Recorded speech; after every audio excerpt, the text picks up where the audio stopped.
on to our third speaker, at an early age, he started working at National Aeronautics and Space Administration, or NASA, as an engineer. Has decades of experience and contribution to software development and artificial intelligence through his experience as a senior director turned executive director of engineering. The Chief Technology Officer of VP Engineering at LifeSite, and now he owns his own company, the Mastech. With the topic of innovations in artificial intelligence, let's all welcome Mr. Mike Massey. Massey.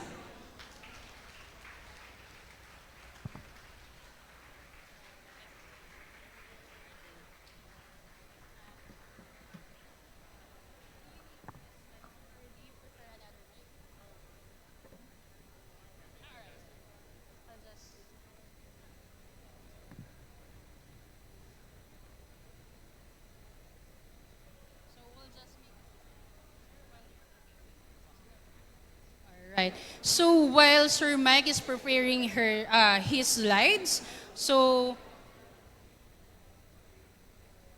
Maybe we could announce to our audience our hashtags for today. Hashtag Hacking Ka Na Lang 2024. hashtag HKNL 2024 Hashtag Sitesville. and hashtag LifeSite. Maybe we can add the hashtag Mastech. That's MASSTECH. This will be our official hashtag for this topic. Make sure to have all when you share this event. Then, the winners will be announced after Mr. Mike's presentation.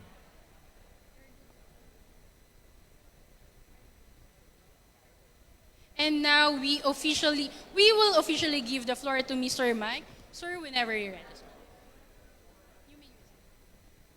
Hello.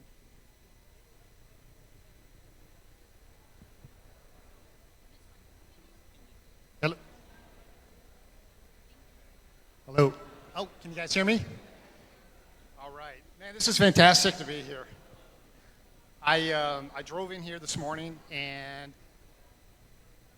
that was a challenge in itself. You know, you drive. I'm coming from the United States, and I actually enjoy the driving here much better than in the United States. So I'm happy to be here, and the excitement here and the energy. This is a lot of fun. It's a lot of fun. So keep in mind of any questions that you want to talk about. I'm going to go through a high-level discussion of AI, how I use it in my profession, some of the solutions that I've come up with for solving some of the challenges in AI. There's a lot to cover, and so get some questions ready. I'll provide my contact information at the end of the discussion, and feel free to contact me at any time to continue any further conversations at all. So I'm going to talk about AI, artificial intelligence innovations in the last couple of years. I'm going to also talk about blockchain, interesting, and how the two technologies can be used for data security.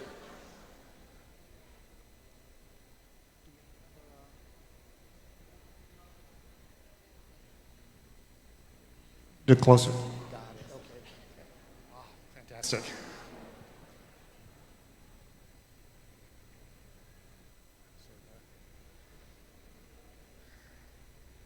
So there are a lot of challenges with AI, as you've seen from the previous discussions. I believe in everything that you see and read in the news. Previous conversations were spot on. There are a lot of challenges. AI is an incredible technology that's going to be here to stay. We need to embrace it. And it comes with incredible challenges. And we need to be able to understand what those challenges are and to be able to kind of overcome those challenges, or at least work with those challenges. So I'm going to talk about some of the solutions that I came up with and my team around some of the AI issues and challenges we have today. And then I'm going to end with predictions on where I see the technology, AI technology and blockchain technology moving forward in the next year to 2 years. What is AI?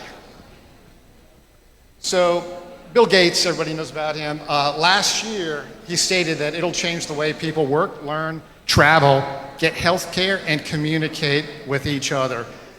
Absolutely. And when we saw ChatGPT release 3.5, that was the fastest growing application ever. It took only 2 months to hit over 100 million daily active users. The nearest popular application is TikTok. It took TikTok 9 months to hit that same level. Incredible, incredible adoption. I believe that artificial intelligence is the most important technological advance in history. I've been around since the internet, and it was a fantastic technology. The adoption was slow. People didn't know how to use it. The infrastructure wasn't in place, and it took a long time for us to get some incredible use cases. I mean, just before Amazon reached the heights, Google reached the heights, Facebook reached the heights, it was many years from the adoption of, from the rollout of AI to the adoption of AI. But that's not the same for AI. And the reason being is that it will impact every domain on the planet, every domain. So let's talk about what AI is. It's not this little, complicated thing. It's not scary. It's very simple.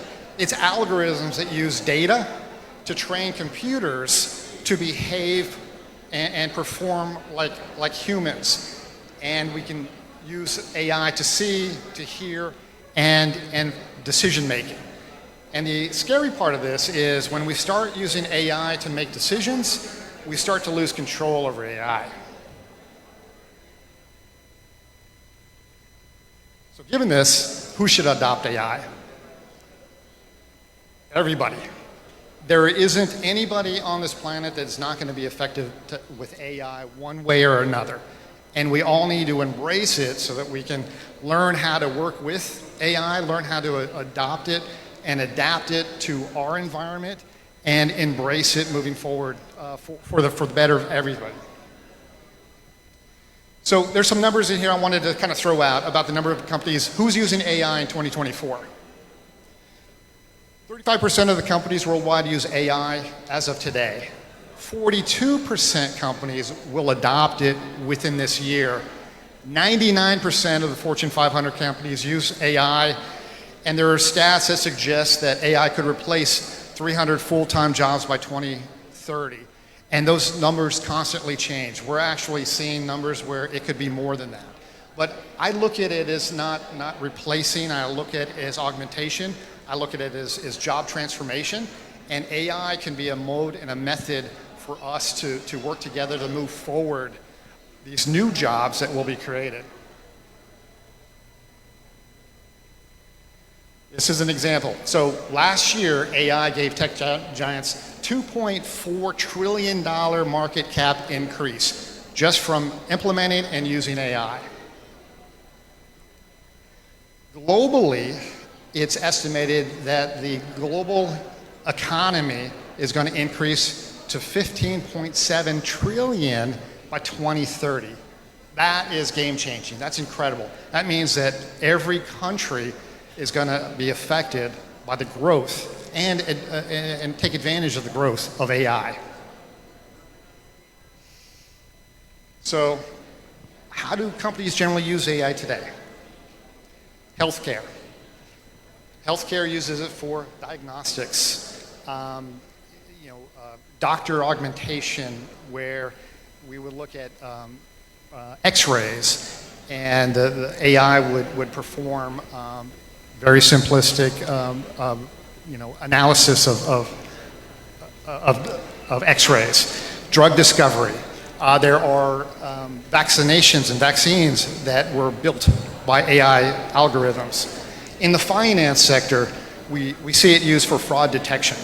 And now that we've got so much to worry about with the deep fake, we're going to need technology that's going to help us combat those deep fakes.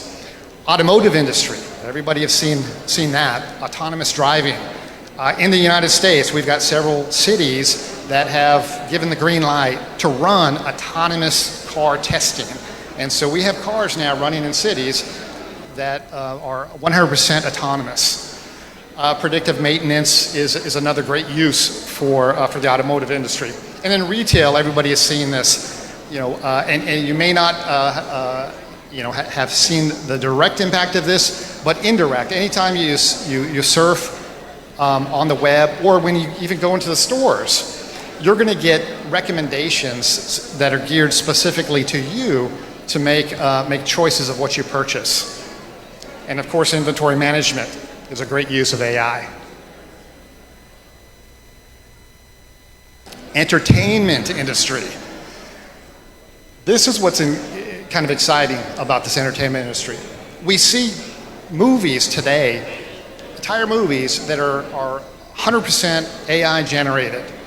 And the actors industry and the guild are now figuring out, well, how do we deal with this? How do we deal with this? I mean, with all of the user rights and the data rights, there's a lot that needs to be worked out.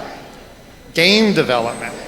So I come from actually a game background, worked on one of the early game boxes that we competed against Nintendo. So that's a little bit near to my heart, and so there's a lot of great use cases for AI. Customer service, chatbots, those are obvious in the virtual assistants. Education. We're seeing customized classes and agendas for specific people and specific students. Everything's geared to an individual. And this is fantastic because it's going to help every individual learn at their own pace. We see automation of administrative tasks like scoring tests and just managing curriculum. And then my dear and near to heart is security. We see a lot of AI in surveillance. We see a lot of AI in cybersecurity. The good thing is we're making some great progress on the good side. We're also making some good progress on the bad side of things. And we need to kind of work to balance that out and do what we can to ensure that we do have a safe environment.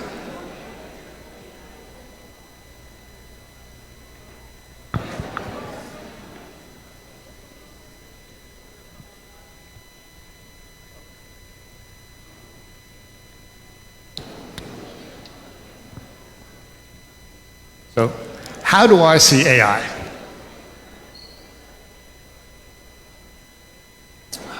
So I come from a technological background. I started off real early in my career working for NASA, building cool stuff for the space shuttle and really fun projects. I love technology. Everything I can do is around technology. At some point, I got into security and built a secure email exchange server. That company was acquired by SonicWall. And at the time, SonicWall was infancy. It was just a few years old. They had a firewall that they started to sell. And we got there. I ended up taking over the management and the build of the firewall products. I ran that division for 17 years. We're the #1 firewall for the SMB and the #1 firewall in terms of units sold year after year. SonicWall no longer has that status, but the technology behind SonicWall is still, hands down, incredible. Fantastic, incredible. So my background is cybersecurity, creating tools to keep everybody safe, to keep data safe. And that's really where my passion is. So I left SonicWall about 6-7 years ago. What I wanted to do was to kind of figure out how I can fix the challenges I have. A firewall is an edge device, but most of the breaches, as you've seen, are not through the edge device. They're from, bring your own device into work.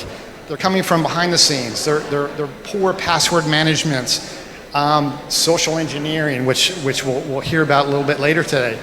incredible. Some of the biggest breaches in history were, through many of those vectors. So how do you fix that? And so my approach was simple. The cybersecurity hackers, the black hats, it's a multi-trillion-dollar venture. It used to be fun, but now there's the monetary side of things, and we're starting to see state actors. We see Russia now teaming up with hackers in the United States, forming basically a militia of hackers to start to attack, assets all over the world, including the United States. So when I approach this, if everything is around the data, we try to secure the data, we got hackers trying to breach to get the data, because that's a gold mine. That's what the hackers want. They make millions and trillions of dollars from the data because they resell it. So let's just fix the data. Let's figure out how we can take the data and solve the problem of the data being breached. And so what I ended up doing is, and we can hit the next slide, is taking a look at all of the different aspects of data and what you need to be concerned about, and how do we actually even protect the data, or begin to even consider protecting data. So my thought was, if we can somehow protect that data somehow, then the one thing I can always guarantee for any company in the global world is that you will be hacked, you will be breached sometime. It will happen. It's not a matter of if, it will happen. And that's due to 0 days that we don't know about.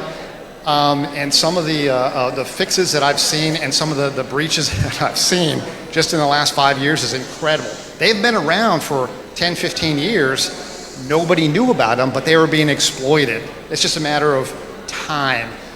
So how do you fix that? Well, if we start with the data, and we can create a secure vault around that data, and we can manage how people can get into that vault and out to that vault, and we can understand who owns that data, and then that person who owns that data can then decide who can see that data, how they can use that data, how they can interact with that data. And we can prevent hackers from taking that data vault and exploiting it. So it's a lot to take into, and it's a lot to solve, but if we're able to do that, then a lot of the complexity that we have today in terms of cybersecurity can effectively go away. Now, we do need all of the security infrastructure we have in place. That has to happen, because security today is kind of a layered approach, and we have to have that. That's the only way that we can secure and manage today. But this is something that we need to think about moving forward, especially when we're talking about AI. We need to understand identity, who can access the data, and who can actually use our identity to build models. Digital rights. I just talked about actors who now can create movies given their digital likeness. Well, how do we manage that? With some kind of a form of digital rights. And we see deep fakes. Well, deep fakes have somebody's likeness. How do we prevent deep fakes? And we do that, again, with digital rights. We need transparency. So if you followed Google, you follow Facebook, you follow Microsoft and their language models, a lot of these are closed. And we have no idea how they were trained. We have no idea the biases associated with them. And it's up to the Googles and to the Facebooks and the Microsofts to determine how to use that data and how to train that data. So we need transparency. Privacy. We need privacy. You want to feel comfortable giving your information to your doctor without that being stolen or used against you for stealing your identity. So how do we solve that? Compliance. A lot of companies say they're compliant. SOC 2 compliance, HIPAA compliant, PCI compliant. In reality, and I've worked with a lot of companies that are compliant. In reality, you go through a process. Here's what it takes to be compliant. And then you have a third party come in and monitor and check that you have everything that meets those compliances. As soon as they leave, when they've given you a perfect score, you're no longer compliant. So how do we even tackle this where we guarantee that there is compliance on a daily basis, instantly, and is that compliance enough to keep everybody safe and secure? Regulations. This is a big one. We need a regulation force in place that can oversee what is required for all aspects of AI and data, and what it means to be, to be following regulations. I'm going to talk a little bit about blockchain, and everybody here probably knows a little about cryptocurrency.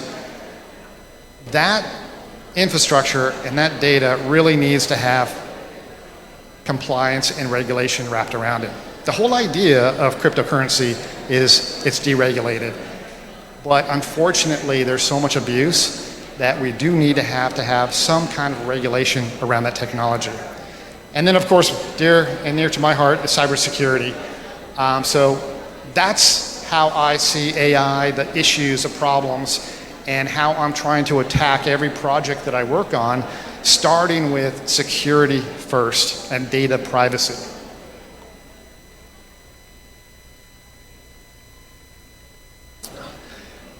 So I thought it'd be fun to talk about how I use AI and some of the projects that I'm working on, which is actually kind of fun.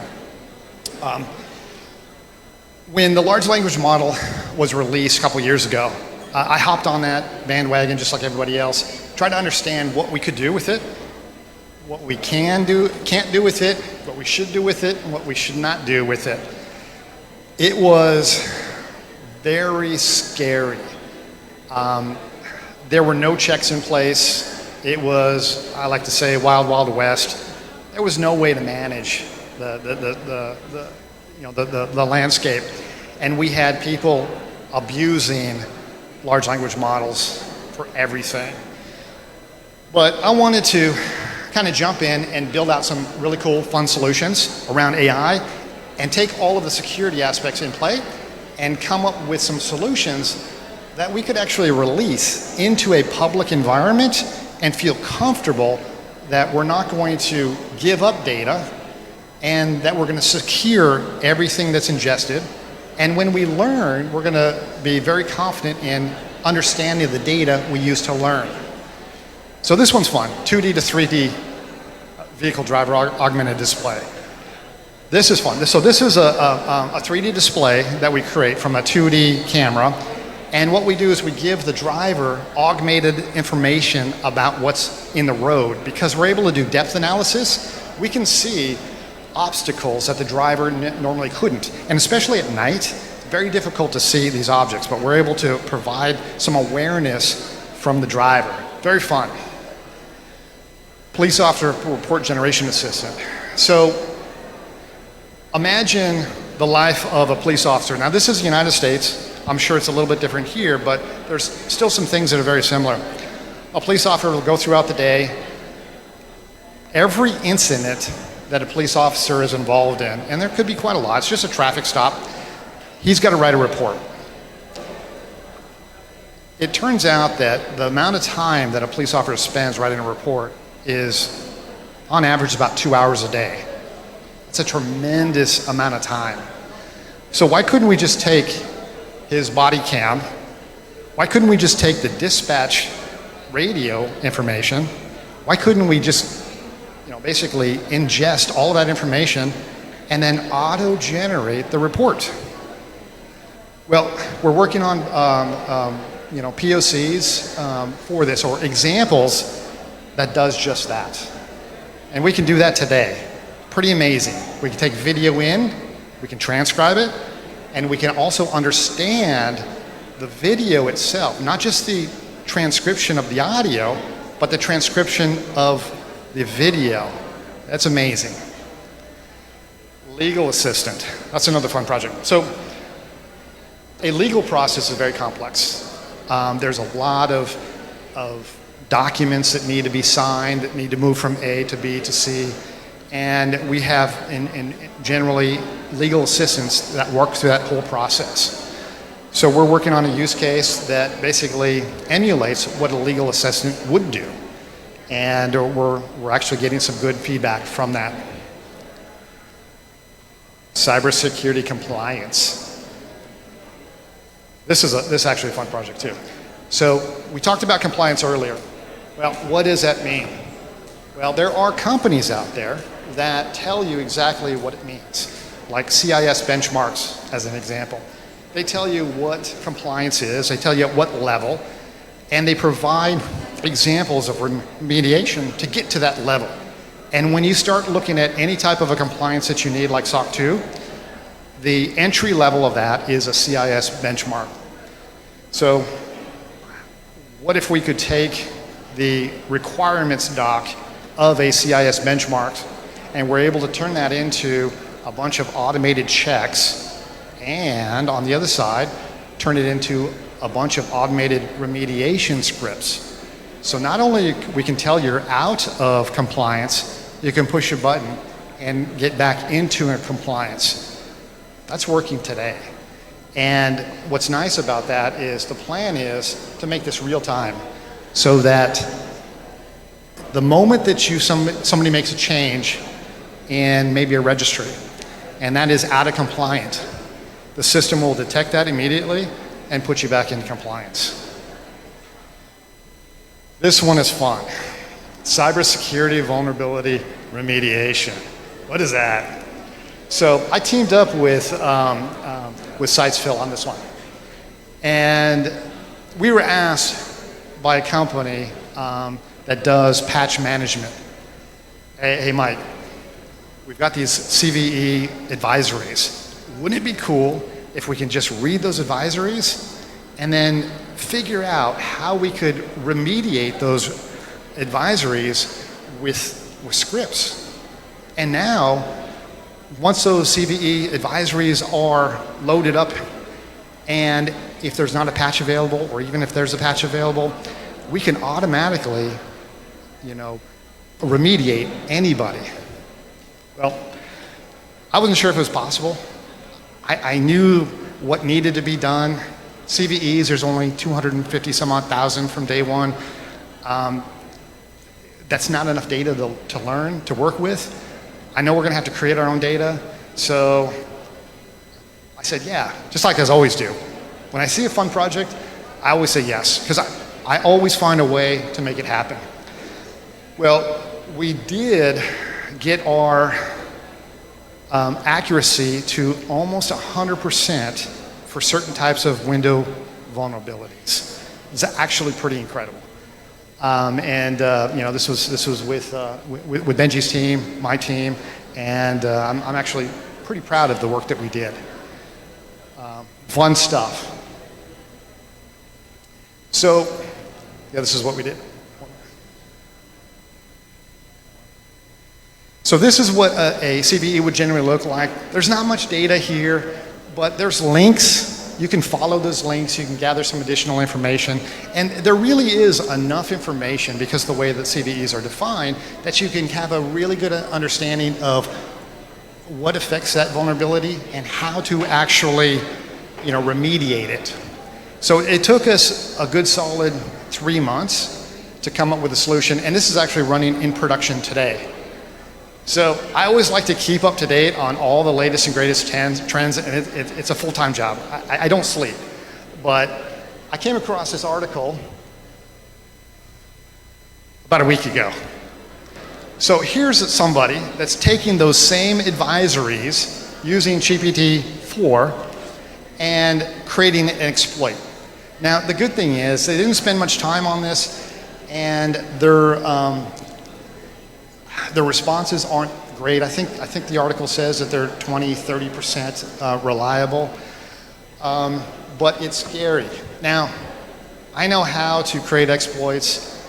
I know a lot of things deep into architectures, hardware architectures, software architectures, OS architectures, where I could build something like this 6 months maybe, that could find vulnerabilities that don't currently exist and could take these CVEs and actually create, actionable, incredible, exploits. So that's what is scary. If I can do it, there's a lot of people that can do it as well. Very scary. That keeps me up at night. So I follow all of the papers as well. Trend Micro usually has some great papers. They're looking at the emergent threats, and AI is used by amateur cyber criminals, used for seasoned cyber criminals, and we've seen a lot of that exploitation right here. So this is an incredible case. And you've probably seen this. This happened a couple months ago. A finance worker was tricked into attending a Zoom call with a CEO, and actually it was a CFO, and some of his colleagues, tricked into sending $25 million. After he sent that, he realized that he was the only person on that call. Everything else was a deep fake. Crazy.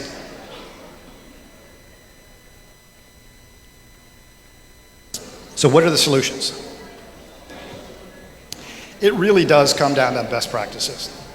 When the LLMs first came out, it was deemed not production ready.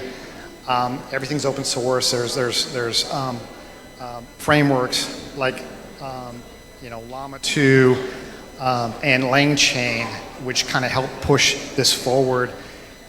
But nobody went back to say, okay, well, what do we do about the data? How do we train the data? How do we prevent, the hallucinations? And if anybody knows anything about LLMs, hallucination just means that your result is not going to be accurate, right? And because of the way that LLMs work, it's based off of probability. You're guaranteed never to get the most accurate response because of probability. So how do you do that? Well, you start with best practices. You start with cybersecurity, building a cybersecurity infrastructure that can, number one, run these large models. And those don't change. But the difference between AI and a lot of the other applications that we run in the traditional applications that we see in enterprise companies is that this is driven by data. It's driven by data that was used to train the model. It's also driven by data to basically run the model. We need to fix that, and we need to kind of slow down how those are used, and we need to do that with regulatory compliance and ethical standards. That's a lot of work to be done. There's work being done in this field. I'm participating in a couple of the groups to try to help weed out what we need to do, but there's a lot to it. Let's assume we were able to get some of this regulatory compliance and standards into place. Now what do we do? And some of the other issues that I talked about, how do we fix that? Well, another technology that's near and dear to me is blockchain. Blockchain has got a bad rap lately. It's actually an incredible, robust, secure technology that needs to be exploited. It needs to be adopted, and all of the issues that you've seen around blockchain, which is FTX, and people stealing, cyber currency or cryptocurrency, it's because of misuse, poorly misuse, and but the blockchain itself is secure. So let's talk about what blockchain is. Blockchain is simple. It's a digital ledger. Digital ledger that's secure and it's transparent. It's as simple as that. It's just a ledger. So when you have a transaction, for it to be anything, that's a transaction, that's a ledger that's stored on a blockchain. And the reason it's secure is the way that blockchain is built. It's a chain of these ledgers. And the ledger that you introduce for a transaction is related to the previous ledger through some kind of a mathematical pointer. And so there's really no way to disrupt this chain, because as soon as you disrupt it and you try to change the values, it will no longer be valid. And you also have millions of these agents that are running the same software, and they compare. Hey, is this value what I get?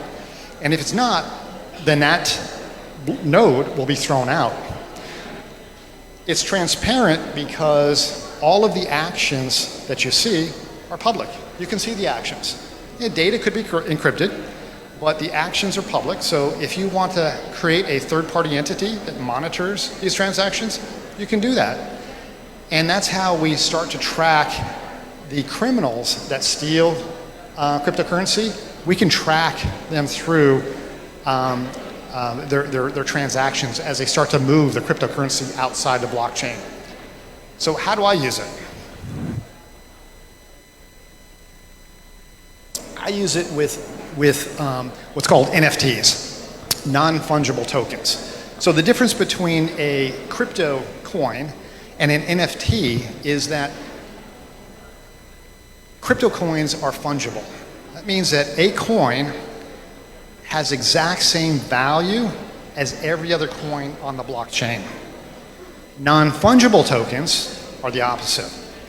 Every token minted has a unique value and a unique representation. Completely different. Everyone is different by definition. So what can you do with this? Well, you can start to associate these tokens with physical products and even digital products. As an example, content owners. If you're able to take and tokenize your content, your likeness, your voice, your song, associate to an NFT, you own that NFT, and now you can do whatever you want with that NFT. And so you can sell that token, and we've seen that in the earlier stages with images. Some of these images were going for incredible amount of money, but today we use it for so many use cases. Tamper-proof documents. So there's one thing to digitize your documents. How do you guarantee what you digitized was not tampered with? And how do you guarantee that it doesn't get tampered in the future? Well, you create a token associated with it. That token gets stored, and you can always go back and verify. You can use NFTs to authenticate and authorize. And so this reduces counterfeiting. Digital identities. We can use it like another factor authentication. Institutions are going to start using this for certificates, degrees, licenses. And all of this stuff is pertinent to AI. So NFTs can trace the life cycle of an AI model. It can trace the data. It can trace the use case. It can trace everything about AI models. And that's what's interesting about NFTs.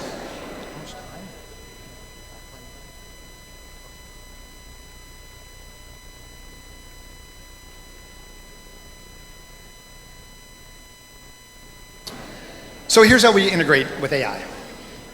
And we've got a lot of this stuff, kind of the framework already built out. So one of the companies I work with, LifeSite, we ended up pivoting a couple times, and we had the option to pivot towards AI or blockchain. So the company and myself, we ended up pivoting towards blockchain. And then Mike Massing by himself ended up pivoting to AI because I knew that there was going to be a time when the two are going to merge. And that time is now. By using blockchain, we can now create transparency for how models are built, where they're built, and just everything associated with the models. We can also see how they're being used and manage the use case of those models. The data for ingestion into AI and the data used to train AI can be tokenized. So now you can know exactly where that data came from. You can know how it's used in the whole process of training and the process of running the inference model. So when you run AI, there's two facets of AI.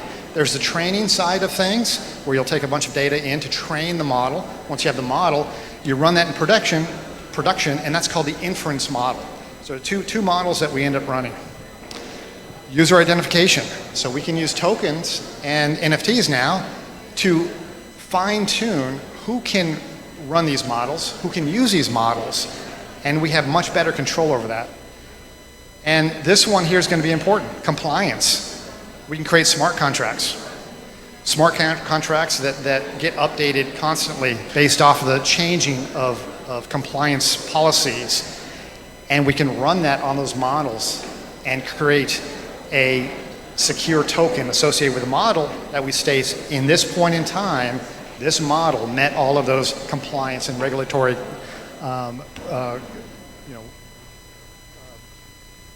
compliance. Okay.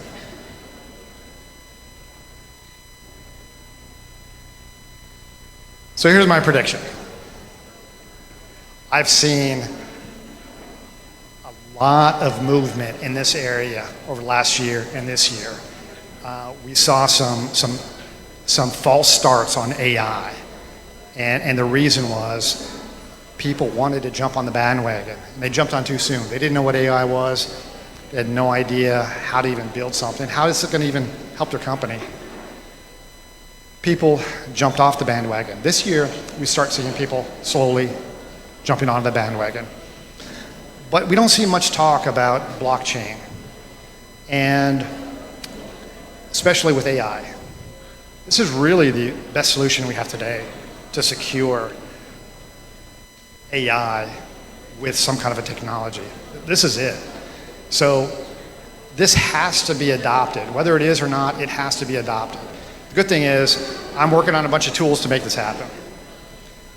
The next thing is we see the tremendous amount and cost it takes to build these models and to run these models. GPT 3.5, that was, I think it was anywhere between $5 and $10 million to create that model. GPT 4.0 was 100 million. I think you can build a 4.0 model today for a few, like 20 or 30 million. So the prices are coming down. But in order for us to move this forward, we've got to create more models faster. We've got to address all the security issues. And in order to do that, we've got to create smaller models that we can run on our laptop, models that we can run on our iPhone. And so there's definitely going to be the case where we're going to have these smaller language models. They're called SMLs. People have other acronyms for them that will be domain specific. So it provides a lot of great value because not only are they domain specific, but they also provide less bias because they're trained on just the data interest that's needed for that technology. Open source models. So you see that Zuckerberg released his meta model recently into the open source. I hope that Google and Facebook, or not Facebook, but Microsoft follow, because that's really what we need. We need transparency in how these models were built. That's what I suspect is happening. We're seeing a tremendous amount of open source projects, a lot more than we've seen in the previous years. That's what's going to happen. AI models and workflows. If you've seen the previous workflows that I've actually built and released into some form, those were all augmentation. I would never consider running these things autonomously. It's just not secure. And, you know, people can make mistakes. We don't know all of the data that's used for building these models. So we're going to have problems. So that's what I see as a lot more models that are unconstrained. And finally, this is one of those things that I'm hoping will happen, whether it does or not, is regulations and policies around this whole industry. It needs to be defined, it needs to be adopted, and using something like blockchain to enforce it. Those are my predictions.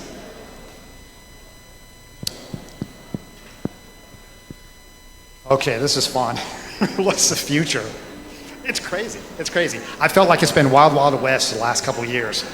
It's going to get wilder.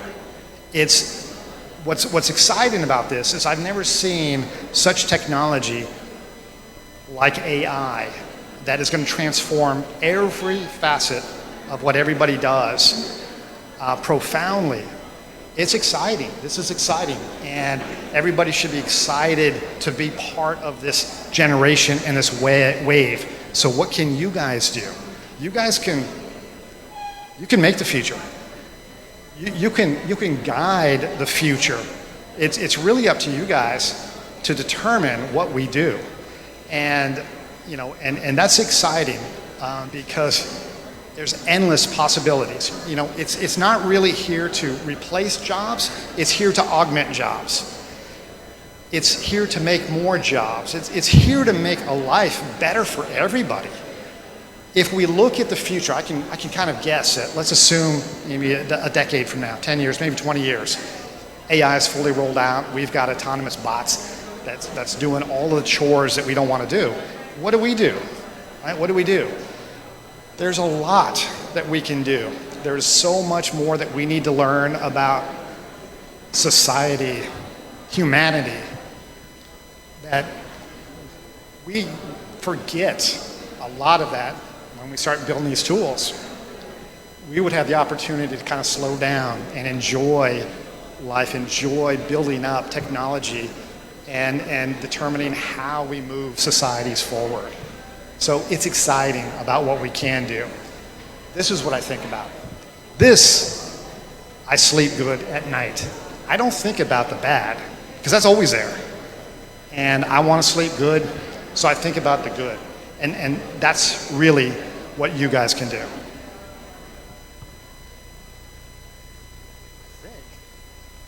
I think that's it, yeah.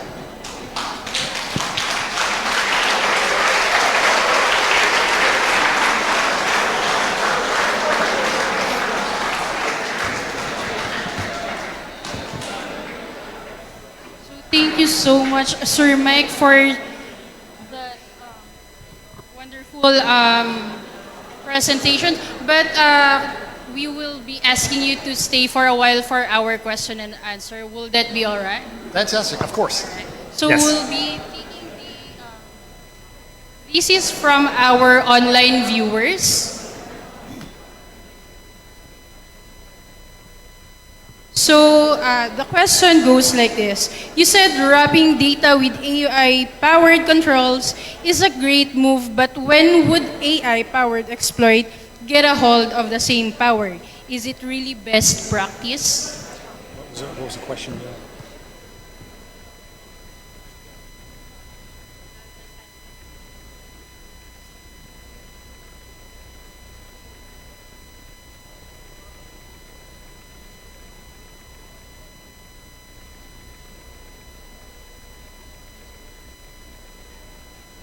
Yes, great question. Fantastic question. I agree. If you wrap AI indiscriminately around anything, you're asking for trouble. So my premise was not to use AI indiscriminately. It was to use AI in a well-known, well-understood way. So it would be using curated data that has been verified. It's looking at the results of AI and making sure that those results are accurate. But the key is the data. So if you've got bad data in and you verify it, you're going to get a bad model. And so it comes down to regulations. You've got to have great regulations in how do we understand the issues around bias and make sure that our data models are built with data that we're comfortable with. Thank you, sir. So we have another question from the same guy, Sir Peter. Actually, it says here, having a 99% AI-powered vulnerability patcher, would it not give birth to a AI model with 99% success rate on exploits and existing systems? Yeah. Good question. So how did we achieve near perfect vulnerability remediation? It's looking at how CVEs are created and the vector attack for CVEs. And if we take a vulnerability and break it into its levels of, I guess, security and vulnerability, we can always create a script that unplugs the computer. We can always create a script that uninstalls the vulnerable program. We can create a script to modify Microsoft Office so it disables macros so you don't get a remote control vulnerability. So those are at the high level. However, as we started working through the various issues that we saw, we were able to break it down to components that we could easily remediate, but not at that high level, pretty low down. But I want to preface it that 99% of our remediation was for specific Microsoft detailed CVEs. And the difference between Microsoft and other CVEs, Microsoft has a very well-known form. And we leveraged that form when we trained our data. And that allowed us to get pretty good results. Now, not to say that there's going to be another Microsoft CVE that comes out and we don't address it. But we went through pretty much all of the Microsoft CVEs and were able to generate remediation scripts for those. But certainly there's going to be CVEs that we're not going to even come close to being able to remediate. So, All right. So in our here in our audience, I think we have one question here, sir. Hindi, dito na, tayo ka na. State your name and where you're from, then your question. Good morning, sir. I am Gerard from Westmead International School. And my question is there a possible to replace software engineering even though there's an a first AI software engineer named Devin? Can you rephrase? Is there a possible to replace software engineer even though there's an a first AI software engineer named Devin? So I think the question is, are software engineers going away? Is that? So the CEO of NVIDIA states that software engineers are going away. There's not going to be a need for programmers. I think he misspoke. What we provide today that AI doesn't is we provide the creativity. AI has learned from everything that we've done over the years. They've learned the algorithms that we've created. Sure, they can create new algorithms, but there is going to be a software engineer, job for moving forward. Now, it's probably going to change, and I'm trying to actually help it change. And what I'm doing is, we've got so many different languages out there. We got Python, we got C++, we got Java. Ooh, I hate Java. But if we think about it as simplifying the language, so one of the programs I'm working on, which is the CIS benchmarks, we're coming up with our own language and a way to define what a benchmark is, but it's a language, it's a programming language, it's simple language. And we're using that to help us generate the results. So a great use, one of the more popular uses for LLMs is create an LLM that generates a SQL statement from a natural language prompt. And today we're about 80% accurate, especially when we start doing more joins. It gets to be very difficult. But if we're able to come up with an LLM, a model that's able to come up with a very accurate natural language to SQL, that's great. And so those are the things that what's going to happen.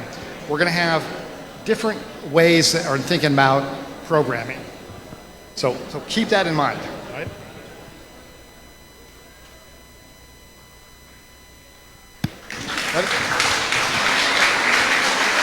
So once again, we would like to thank you, Sir Mike, for taking time to be part of our cybersecurity event. Hackin ka na lang. 2024. So may we call on Miss Richelle Zamora to present the award for Sir Mike. So as a way of honoring you, sir, for sharing your expertise, we would like to present you with this certificate.